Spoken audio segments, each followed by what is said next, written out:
Fleet Owner of the Year 2018, Frédéric Perroux, la RTBF.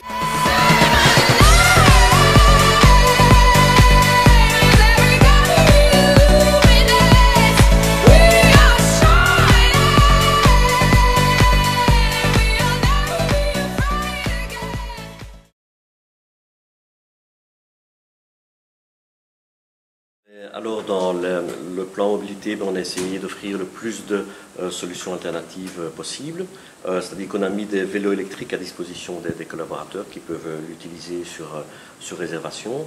On propose aussi dans les véhicules de notre flotte des véhicules électriques, des véhicules hybrides, des véhicules au CNG aussi, et on a fait installer des bandes de recharge électriques ainsi que des pompes CNG sur presque l'ensemble de nos sites, de telle manière à pouvoir recharger ces véhicules au mieux et augmenter leur taux d'utilisation.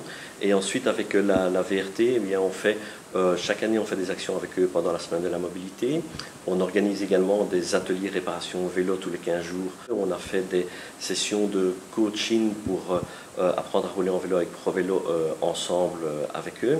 Et ensuite, il y a aussi du partage d'expérience. Donc voilà, donc nous, on teste aujourd'hui une application de gestion des parkings. Eux testent un budget mobilité avec certains candidats et on va partager nos expériences avant de mettre ça et d'étendre ces projets pour tous nos collaborateurs.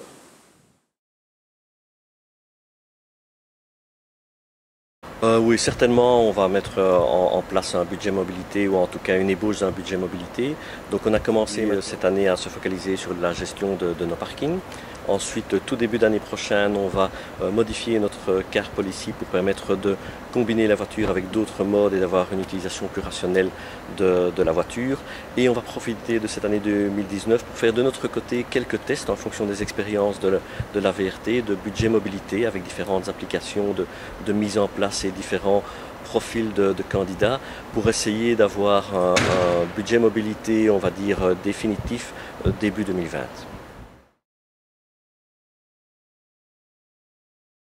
On a une flotte, on va dire, entre 230 et 250 véhicules, selon qu'on tienne compte des véhicules équipés ou pas.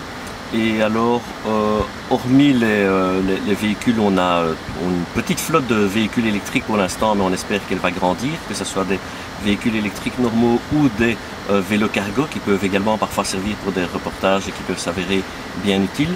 Et au niveau des motorisations alternatives, mais au jour d'aujourd'hui, on teste tout ce qui nous est proposé par les constructeurs. Donc on teste bien sûr les nouvelles motorisations essence de petites cylindrées qui peuvent parfois remplacer avantageusement certaines anciennes motorisations diesel. On teste évidemment, mais pour certaines applications, des véhicules full électriques. On en a quelques-uns maintenant dans notre flotte et on a équipé tous nos sites de bandes de recharge électriques. On a également les véhicules plug-in hybrides et full hybrides, mais qui doivent être bien utilisés pour être vraiment efficaces. Et puis on a près de 12 véhicules qui fonctionnent au CNG et on a également installé des pompes CNG sur plusieurs de nos sites. Et on croit vraiment beaucoup en ce carburant parce qu'on pense qu'au niveau de la transition, dans toutes les solutions qui nous sont proposées, le CNG a l'avantage de ne pas avoir une révolution au niveau de la conduite, etc. Mais surtout, il diminue fortement la pollution locale, ce qui est un des effets recherchés sans avoir, on va dire, le désavantage des véhicules électriques où on sait qu'ils polluent beaucoup à la construction, mais par après moins à leur utilisation. Donc les véhicules CNG, on essaye d'en avoir vraiment le plus possible quand évidemment l'utilisation le permet.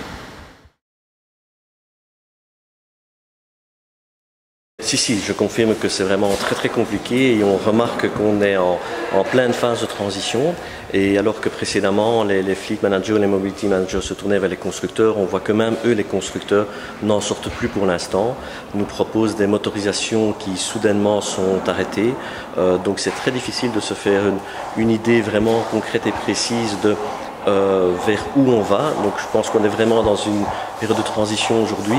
Le gouvernement aussi apparemment n'en sort pas et sort des mesures comme le cash for car dont personne ne veut et qui ne sont pas adaptées.